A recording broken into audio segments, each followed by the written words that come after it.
dans le jardin, ce sont ces genres de personnes qui vont être anéanties. Et évidemment, lorsqu'on parle de ces genres de personnes, on parle des Israéliens et des 10 commandements.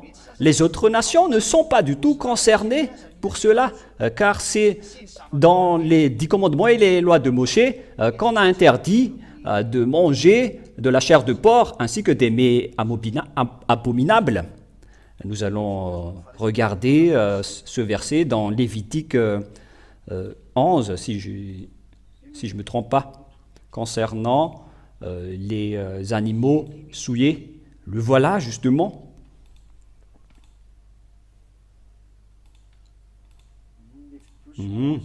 Lévitique 11, à partir du verset...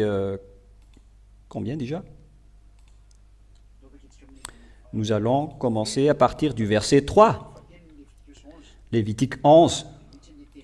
Parce que c'est une longue parole que nous allons sélectionner en fonction.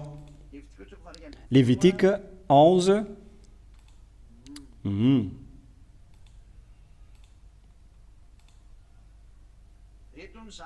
Voilà donc les animaux et les mets interdits qui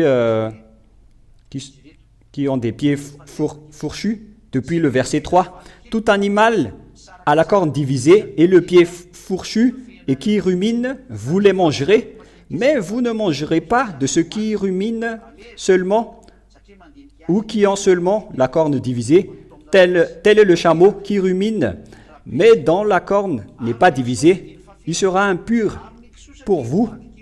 Verset 7, tel le porc qui a la corne divisée et le pied fourchu, mais qui ne rumine pas, il sera impur pour vous. Les animaux qui ne ruminent pas, donc, ne sont pas aimés par ce Dieu pour être mangés par les Israéliens. Voilà ce qui a été dit. Et en bas,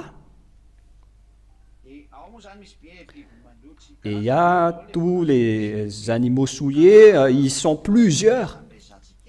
Et si on parle de ce sujet-là, ce sont des choses impures pour vous. Verset 24, Lévitique 11, 24. Ceux-ci aussi vous rendront impurs. Quiconque touchera leur corps mort sera impur jusqu'au soir. Et quiconque emportera quelque partie de leur corps mort lavera ses vêtements et sera impur jusqu'au soir. Voilà donc pour les animaux souillés qui sont abominables sur cette terre que les Israéliens ne peuvent pas manger.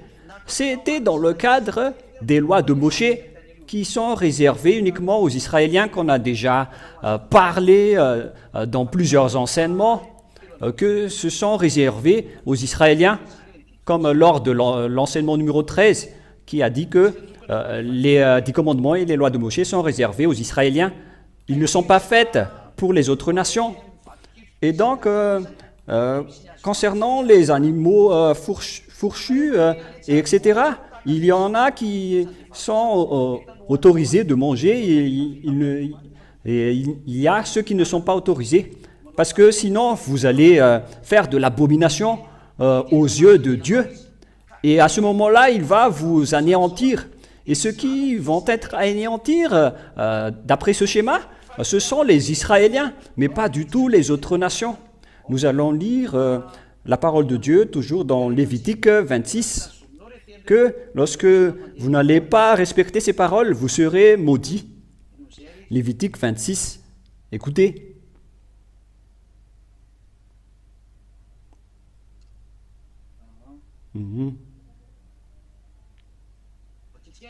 Nous allons lire à partir du verset 3, Lévitique 26, 3. Si vous suivez mes lois, si vous suivez mes commandements et les mettez en pratique, j'enverrai vos pluies en leur saison. Voilà donc la bénédiction. Et au verset 13, où il est passé, c'est dans quel verset? Verset 14, excusez-moi.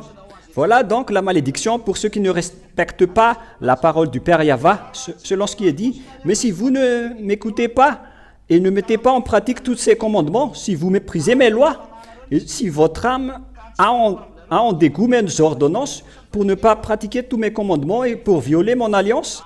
Verset 16, j'enverrai sur vous la terreur, la consomption et la fièvre qui font languir les yeux et défaillir l'âme. Vous sèmerez en vain votre sémence et vos ennemis la mangeront. Waouh! Regardez ce grand danger. Vous pouvez lire ce Lévitique chapitre 26 à partir du verset 13, 14 jusqu'à la fin.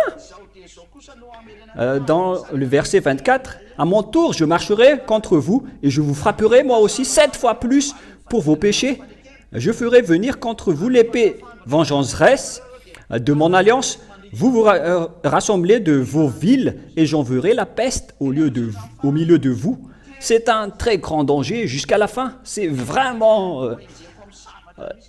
Dieu va vous courir après le sabre, en guise de vengeance de votre trahison de mon alliance. Et nous allons relire Ésaïe 26. Nous allons lire Ésaïe 26 et Ésaïe 66 à partir de 16, 17. Voilà la parole. Puisqu'ils ont trahi les commandements de Dieu à l'époque-là, car Yahvé exerce le jugement par le feu, par son épée. Et la chair qu'on parle ici, ce sont les autres nations ainsi que les Israéliens qui sont avec les 10 commandements. Ce sont donc les autres nations qui étaient déjà avec les Israéliens, car il y a toute une sorte de chair, d'autres personnes. Ce sont eux d'eux qu'on parle dans Ésaïe 56, versets 6 et 7, jusqu'au verset 8, je ne m'en souviens pas trop. Hein? Le verset 6 et 7. Et là, par le feu et son épée, Yahvé va vous contrer toute chair. Toutes les chairs avec les Israéliens ont été punies, et nombreux seront ceux que Yahvé aura percés. Donc, ceux qui ont été concernés sur ce sujet, ce sont pour les Israéliens ainsi que les autres nations qui ont respecté les 10 commandements à l'époque des Israéliens. Les Français, les Anglais, les Tanzaniens, les Sénégalais, les Brésiliens, je ne sais plus, ne sont pas du tout concernés. Ils ne sont pas concernés. Et allons-y. Ceux qui se sanctifient et purifient pour aller dans le jardin, derrière celui qui se tient au milieu. Mais on parle de qui ici également. Et nous allons le prouver dans le livre d'Ézéchiel que on parle toujours des Israéliens. C'est dans Ézéchiel chapitre 9, à partir du verset, ce qu'on va sélectionner. Peut-être à partir du verset 7.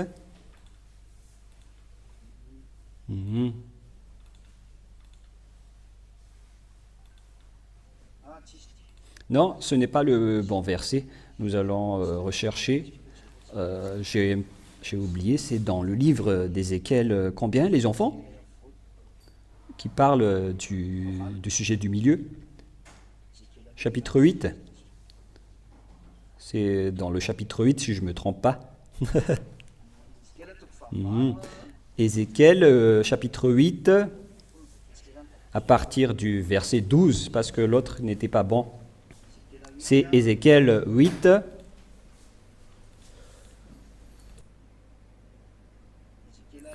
Ézéchiel, chapitre 8.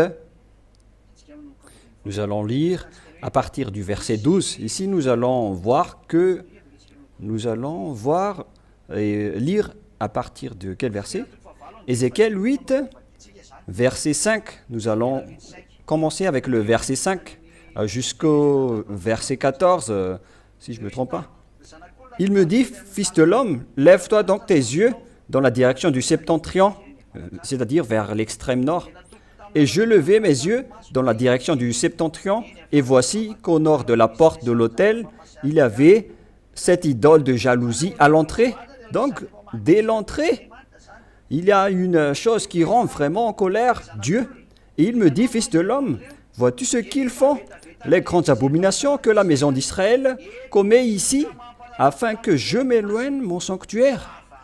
C'est vraiment un grand danger que les Israéliens ont fait entrer dans la maison d'Israël pour que Dieu ne veut plus entrer dans son temple saint.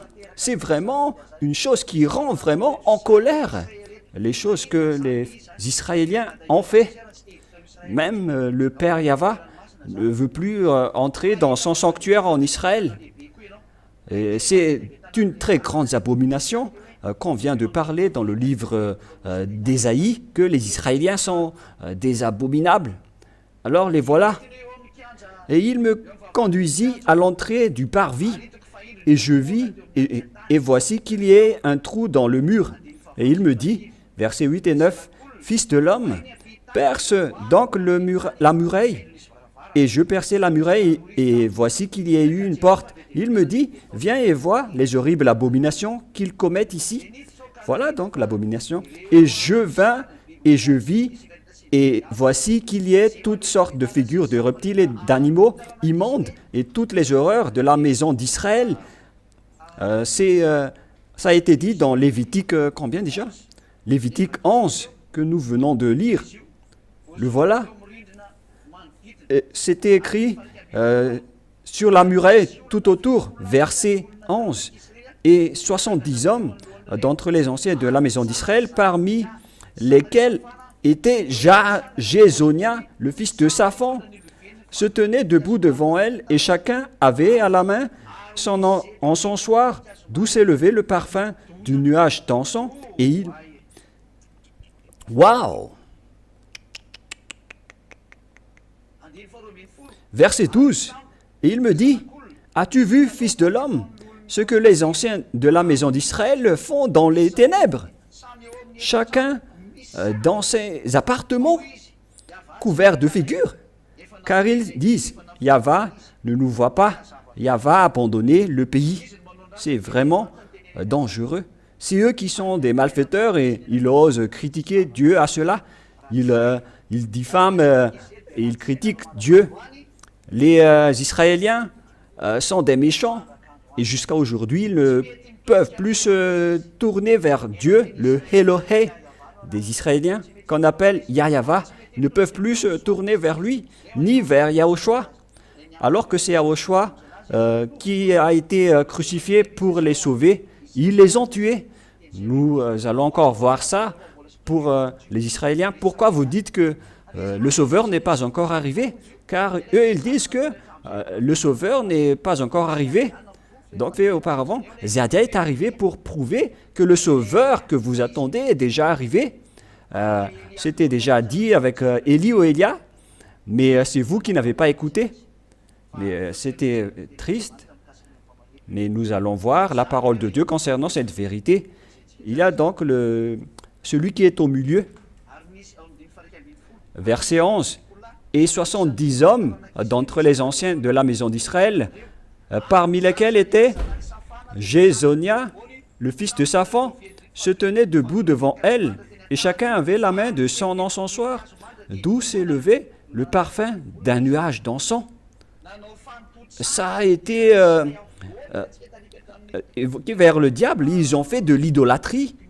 C'est ce qu'on a vu dans Ésaïe 66, verset 17, que il y a celui du milieu, parmi lesquels était Jézonia, le fils de Saphan, se tenait debout devant elle. Il s'agit de Jézonia, fils de Saphan, et nous allons revenir à Ésaïe 66, verset, nous allons voir, et tout le monde à la maison, vous écoutez, et nous allons réfléchir sur la tromperie des chefs de religieux que vous a fait subir avec le respect du sabbat et des 10 commandements. C'est du n'importe quoi. C'est une chose qui est réservée pour les Israéliens et ils vous forcent de les observer. Ce sont donc les versets qui vous font transgresser la loi au final, pour faire respecter les gens, les 10 commandements à cause de ces paroles. Alors que la parole de Dieu est très directe, qu'il a donné, que le Père Yahva, le cher Père Yahva, a donné seulement aux Israéliens. Et ceux qui n'ont pas peur de la fatalité les ont intégrés là. Ils n'ont ils n'ont pas peur de la fatalité, ils n'ont pas peur même pas de Dieu, ceux qui ont fait ça.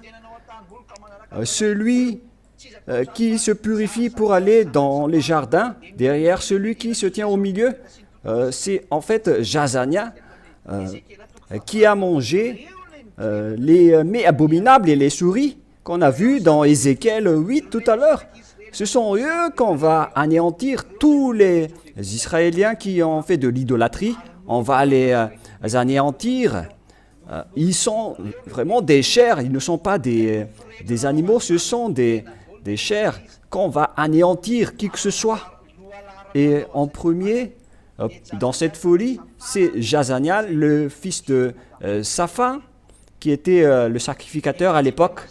Et nous avons vu clairement que ce qu'on parle dans Ésaïe 6, 16 à 17, ce sont les Israéliens, mais pas du tout les autres nations. Je vous l'ai prouvé là.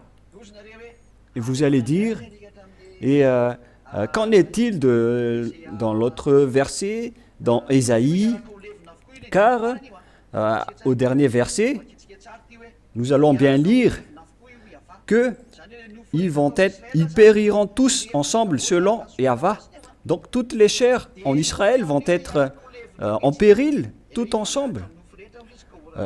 C'est en fait dans le verset 16, car nombreux seront ceux que Yahva aura percés. Donc Yahva a détruit les Israéliens et il a dit que je vais vous périr. Nombreux seront ceux que Yahva aura percés. Et dans le verset 17, et ils périront tous ensemble, selon Yahva. Et donc, dans cette image, tous les Israéliens vont être en péril. Depuis leur portail dans Jérusalem, il y a une mauvaise image. Nous allons relire le verset qui prouve que ce sont tous les Israéliens en totalité qui vont être anéantis, car c'est même dès leur portail qu'il y a une abomination vraiment atroce. C'est donc tout le village qui en fait des bêtises. Verset 3, attendez d'abord.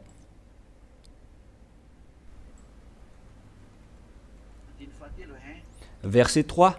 Hein?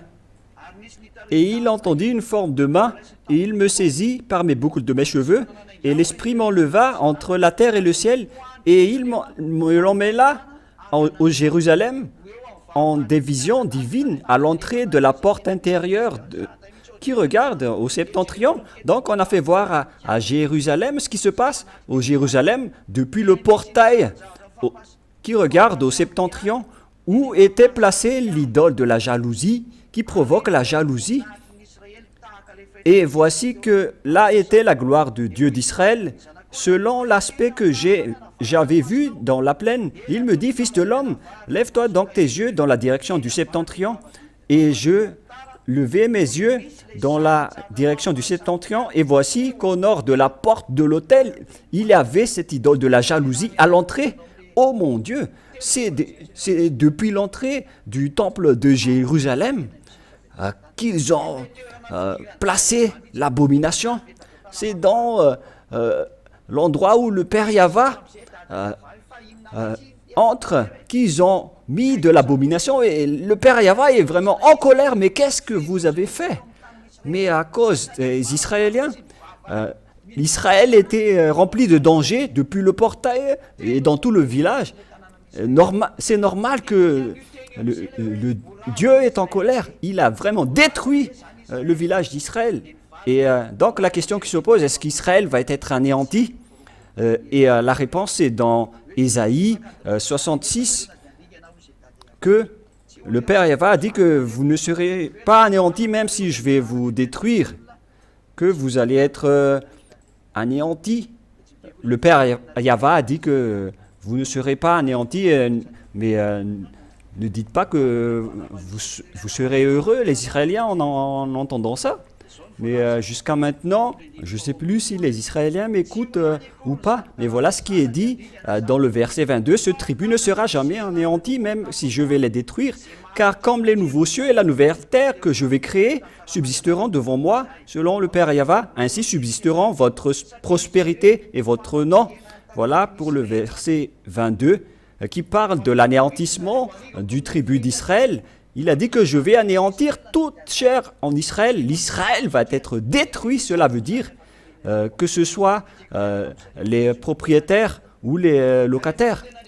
Car quand Dieu va anéantir toutes les chairs en Israël, et il a dit, même si je vais appliquer cet anéantissement de toutes les chairs, il a précisé dans le verset 22, car comme les nouveaux cieux et la nouvelle terre que je vais créer subsisteront devant moi selon Yahva, ainsi subsisteront votre prospérité et votre nom. Le Père Yahva a déclaré que comme les nouveaux cieux et la nouvelle terre que je vais créer, qui subsisteront devant moi, Yahva, ainsi subsisteront votre prospérité, votre nom. Voilà ce que ça veut dire. Mais ce n'est pas que on va observer jusqu'aux nouvelles terre et nouvelles cieux, les 10 commandements et les lois de Moshe. Non, non, non, c'est une comparaison, mais regardez la tromperie du diable pour vous. Il dit qu'on doit continuer jusqu'aux nouvelles cieux, aux nouveaux cieux et nouvelles terres, le respect des 10 commandements et les lois de Moshe. Mais vous avez vraiment changé, inversé votre mentalité. Il s'agit d'une idée du diable.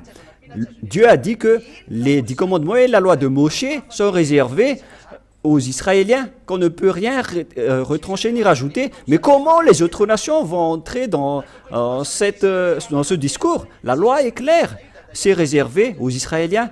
Et vous devez dire, on n'est pas concerné par Yahva Yahushua, car c'est réservé aux Israéliens. Mais c'est Yahuwah, Jéhovah et tout le reste qui ont appris le danger aux gens. Ils les ont fait pratiquer les 10 commandements. C'est pourquoi la parole s'est renversée. Si Dieu a fait une comparaison pour dire que les nouveaux cieux et la nouvelle terre que je vais créer subsisteront devant moi, et le Père Yahva a fait une comparaison que c'est comme ça aussi que subsisteront vos descendants. Il a dit que je ne vais pas tout vous anéantir, même si je vais anéantir votre chair. Je vais faire rester quelques-uns, et il restait vraiment des descendants pour eux, comme les nouveaux cieux et la nouvelle terre que je vais créer subsisteront devant moi, selon Yahva, ainsi subsisteront votre prospérité, votre nom. C'était une comparaison par rapport à l'anéantissement qui était en cours. Il a dit que c'est comme les nouveaux cieux et la nouvelle terre que j'ai créés, que vous allez subsister. Donc les descendants d'Israël ne seront jamais anéantis. Voilà ce qu'il voulait dire.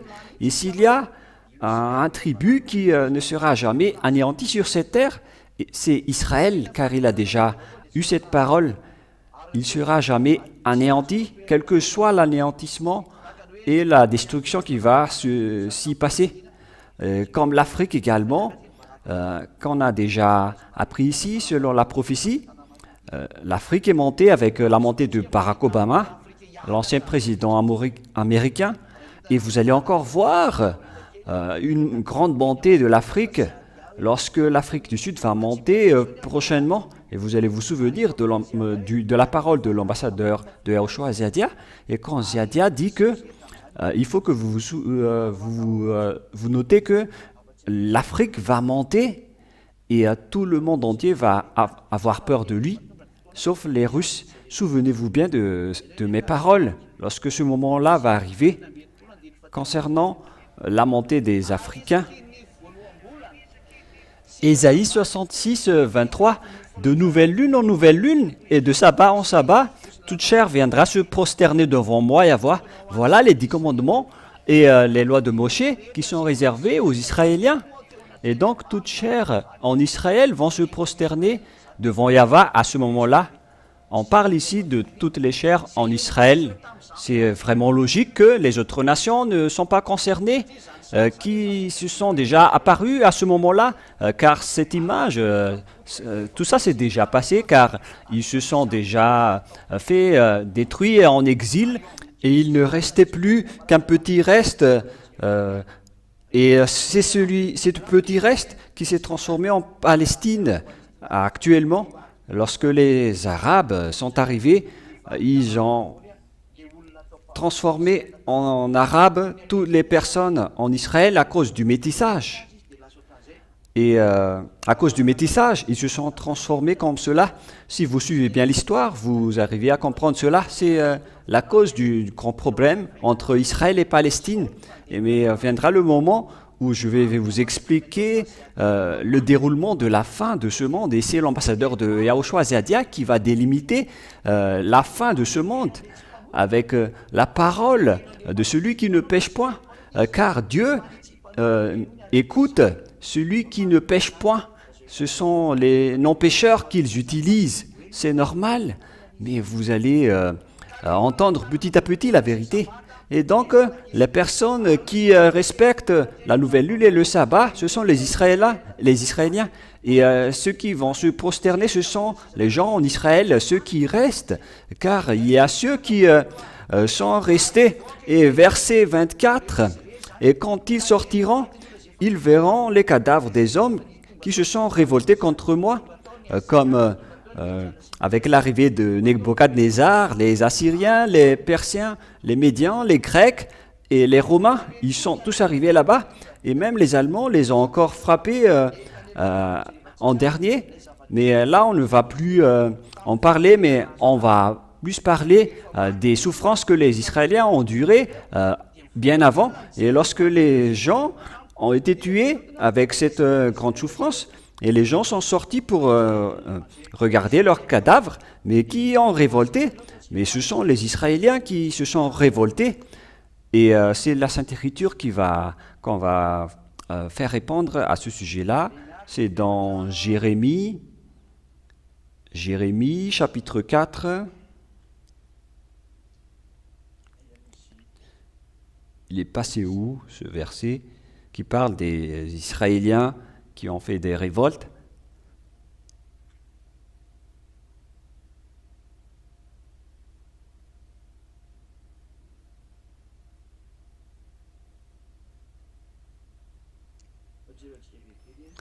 Nous allons regarder rapidement.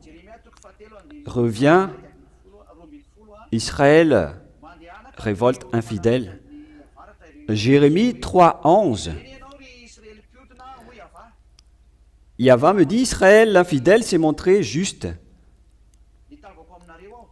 Reviens, Israël, selon Yahva, je ne veux pas vous montrer un visage sévère, car je suis miséricordieux. Jérémie 3, 12. Jérémie 3, verset 12.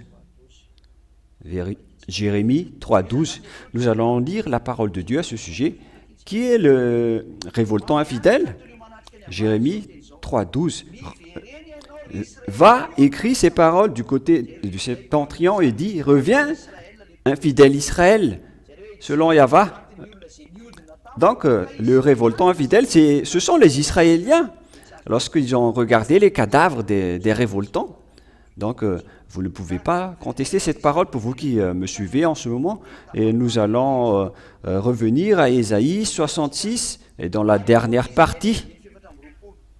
Et quand ils sortiront, Ésaïe 66, 24, ils verront les cadavres des hommes qui se sont révoltés contre moi, car leur ver ne mourra pas et leur feu ne s'éteindra point. Où est-ce que on va trouver le terme de ver qui veut démontrer l'enfer? C'est dans Ésaïe 14, nous allons voir. Ésaïe 14, à partir du verset 8, verset 9, nous allons lire. À partir du verset 9, Ésaïe 9, Ésaïe 14, 9, qui parle des vers et des asticots. Le Séol, dans ses profondeurs, s'émue à ton sujet pour venir à ta rencontre. On parle du Séol dans les profondeurs. Il réveille pour toi les ombres, tous les monarques de la terre. Il faut donc réveiller tous les ombres, car on parle de l'endroit de l'enfer. Il fait lever tous leurs trônes, tous les rois des nations. Verset 10. Attendez. Voilà vraiment ici que ils font trébucher tous les rois des nations. Écoutez, pour vous les malfaiteurs, voilà la finalité de votre vie. C'est un dangereux.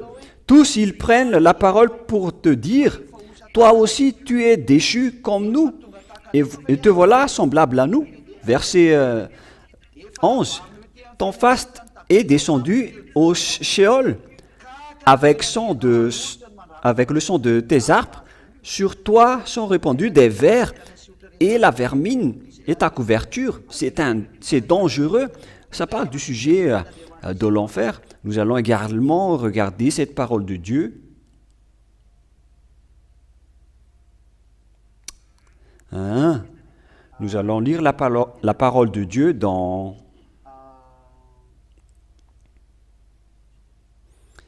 un instant.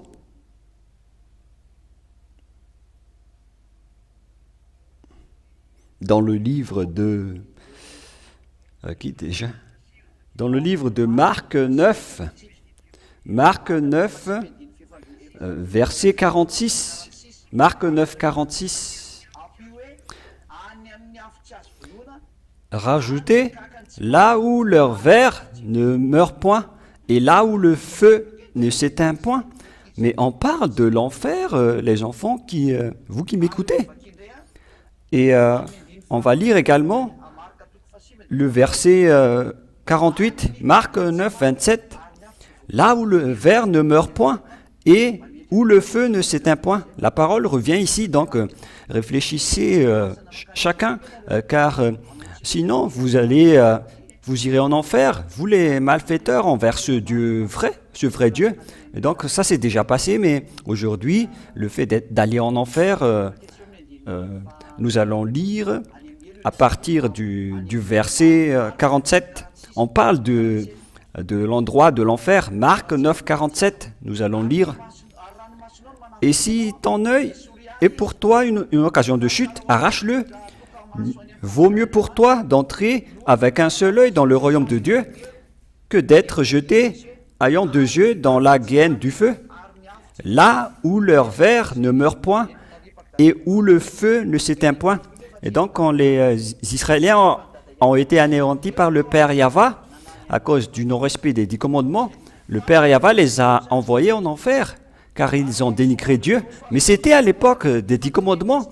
Mais si c'est à cette époque de Yahushua, qu'on vous a dit que les 10 commandements et la loi de Moshe ne sont pas réservés aux autres nations, ce sont réservés aux Israéliens. Si vous n'écoutez pas la parole de Yahushua, pour que vous ne péchiez point, alors préparez-vous. Après votre mort, vous serez jetés en enfer et vous dormirez avec les vers et les vermines. Vous allez habiter dans le tombeau avec les vers et les vermines, mais votre âme, par contre, va souffrir en enfer. La parole se termine. Je vous souhaite le meilleur avec cette parole pour votre prise de décision pour suivre Yahushua. Prenez une décision pour suivre Yahushua, pour vous qui m'écoutez. C'est le moment de sauver votre âme. Ce sont ces paroles qui vous ont enchaîné pour que vous soyez bloqués avec ce danger, avec les 10 commandements et les lois de Moshe. Je vous ai expliqué avec détail. À vous de réfléchir et de prendre une décision. Soit vous irez dans ce feu qui ne s'éteint point avec les vers et les vermines, c'est-à-dire en enfer. Vous allez souffrir dans ce feu qui ne s'éteint point. Soit vous choisissez d'aller là-bas si vous restez dans les 10 commandements que vous aimez tant, car vous devenez un transgresseur de la loi. Car on vous a déjà appris que les 10 commandements et les lois de Moïse ne sont pas faits pour les autres nations, mais pour les autres nations, ce sont les lois de Yahushua qui sont faites pour eux dans le cadre de la nouvelle alliance. On vous a donné la nouvelle alliance, alors suivez-la. Il y a des lois et des commandements là-dedans. Et par exemple, la loi stipule qu'il faut quitter les 10 commandements parce que ce ne sont pas réservés pour vous. C'est bien clair cette parole. Si la Sainte Écriture vous l'interdit, alors ne cherchez pas de moyens pour vous accrocher parce que c'est vraiment un grand danger que vous faites. Vous provoquez la guerre à ce vrai Dieu qui vous a déjà interdit. Vous êtes en train de provoquer la guerre avec lui. Ne faites plus cela car c'est de la folie. La parole se termine. Je vous souhaite être béni par Yahushua. Et avant de prier, la sagesse, c'est qu'il faut que vous preniez la décision et venez pour être baptisé maintenant. Ne cherchez plus d'idées pour contester. Ce n'est plus convenable. Tous les hommes, tout le monde ont déjà respecté les 10 commandements, mais ce n'est pas une solution. Et pour les Israéliens, on les a donné les 10 commandements. Mais ce n'est pas encore fait pour eux. Et pour la prochaine enseignement, pour les Israéliens, est-ce que vous osez dire que le Sauveur n'existe pas? Vous dites que le Sauveur n'existe pas, mais à quel moment vous pensez que le Sauveur va arriver? Ce sera lors de notre prochain enseignement. Je vous souhaite être béni par Yahushua. Mais moi, je vous dis, le Sauveur est déjà arrivé. Il s'appelle Yahushua. Allons-y pour le suivre. Ziadia appelle toutes les autres nations, les Français, les Anglais, les Américains, les Brésiliens, les Sénégalais, les Indiens ou les Argentins. Quoi que vous soyez, si vous êtes Français, Réunionnais, Mauriciens, tant que vous êtes un humain qui vit ici sur Terre, je vous appelle tous. Qui que ce soit, les Italiens, les Canadiens, Ziadia vous appelle. C'est le moment pour que vous entrez en Yahushua. Le temps est vraiment précieux. Avec le danger qui se passe dans ce monde, avec cette guerre qui est déjà en cours. Nous allons parler du sujet de cette guerre, car la raison de tout cela, ça vient de la parole de Yahushua que je vais vous expliquer jusqu'à votre finalité. Mais si jamais vous meurez avant mon explication, où est-ce que vous irez? Mais si vous ne suivez pas Yahushua, moi je vous donne votre chemin, soit vous irez en enfer et au lac de feu. Mais aucun enseignement sur cette terre n'a réussi à délivrer les gens du péché. C'est un seul Dieu et avec son Fils, Yahushua, qui a réussi à délivrer les gens du péché. C'est ce que je suis en train de vous prêcher. Et ceux qui sont avec Yahushua ne pêchent point. Là, je précise bien, car c'est la qualité de ce Dieu. C'est ce qu'on voit dans Jean 8:11, qu'il ne faut plus pécher. Et ce sont seulement les gens Yahushua qui réalisent cette parole. Et le fait de ne pécher point, ce sont des milliers de gens qui vivent avec cela, mais ce n'est plus une personne actuellement. Donc, à vous de prendre une décision pour le baptême. N'hésitez plus à avancer dans le baptême. Inscrivez votre nom dans le numéro WhatsApp. Il faut agrandir le numéro WhatsApp après la fin de l'enseignement. Vous le changez rapidement. Et donc, prenez une décision pour suivre cet enseignement. Et lorsque vous avez entendu la parole et l'enseignement, alors inscrivez votre nom. Alors saisissez ce grand bonheur en avançant vers le baptême.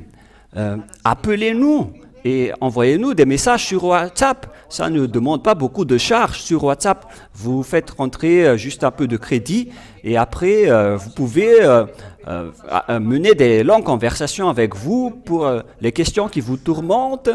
L'ambassadeur de Yahushua sera là pour vous expliquer jusqu'à la fin. Montrez-nous vos problèmes et on va vous répondre. L'objectif, c'est que vous allez au ciel des cieux, que vous deveniez une nouvelle personne.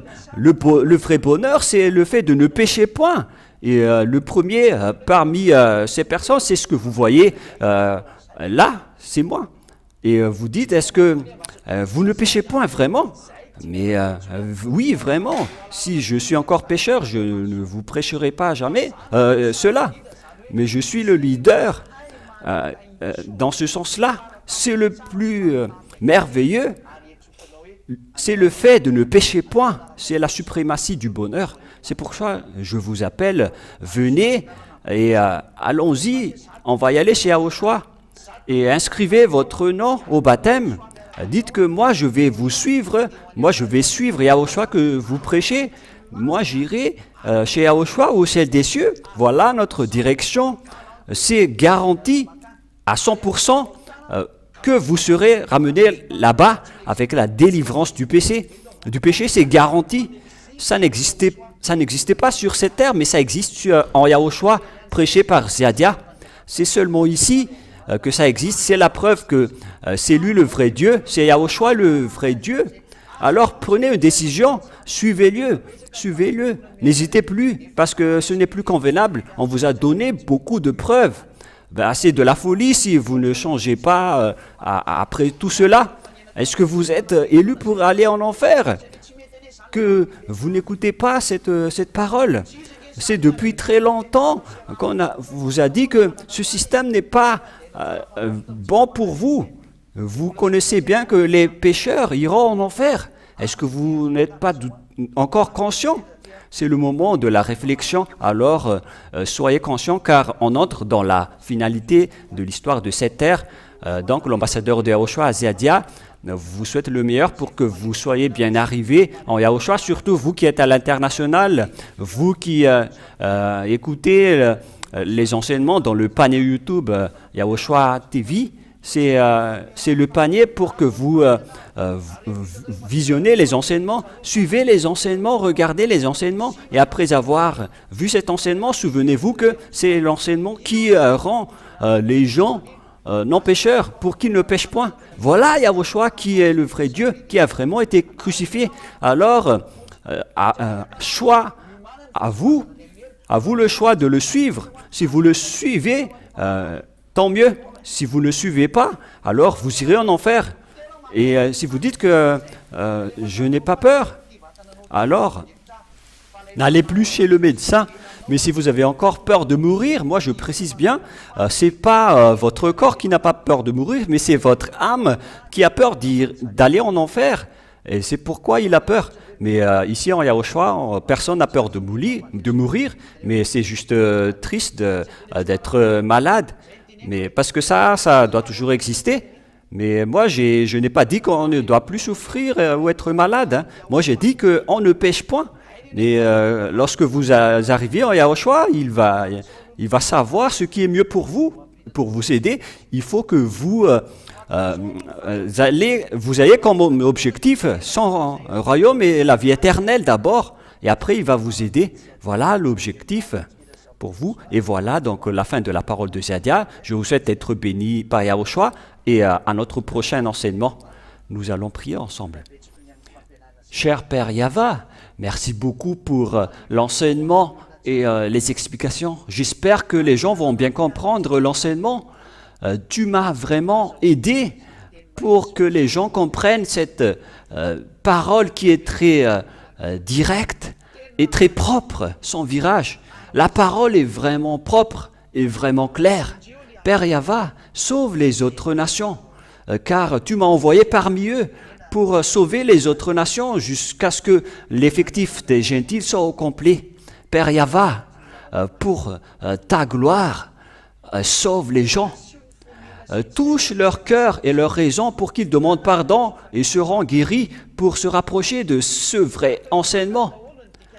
Faites-les comprendre jusqu'aux traductions pour qu'ils comprennent bien que tu vas les aider jusqu'aux traductions des paroles pour faire entendre les gens cet enseignement dans leur raison, dans leur mémoire et dans leur conscience, que personne ne sera plus posé en écoutant ce vrai enseignement, qu'ils vont craindre de mourir, d'être jetés en enfer, qu'ils espèrent bien rapidement d'être sauvés, Père Yahva, qu'ils espèrent bien d'être sauvés par toi, Yahushua. C'est ça que Ziadia te demande. Accélère le salut ainsi que la miséricorde partout dans le monde pour qu'ils se dépêchent pour te rapprocher, que tout le monde entende l'enseignement, que ça se répartit dans tout le monde entier, cette révélation. Père Yahva et Yahushua, à vous deux la gloire éternelle. J'espère que tu vas répondre à nos prières et que tu vas encore répondre à nos prières et que les gens vont ressentir que cet enseignement est un vrai amour pour les sauver et pour mettre en évidence Yahushua que tu as envoyé pour sauver ce monde. Père Yahva, montre-nous ta gloire à travers cette parole. Envoie tes Saint-Esprit pour sauver les gens, pour qu'ils se tournent et pour qu'ils reviennent vers toi, Père Yahva. Au nom de toi, Yahushua, je fais toutes ces prières. Alléluia. Amen. Et donc, je vous souhaite d'être bénis par Yahushua et à notre prochain enseignement. Au revoir.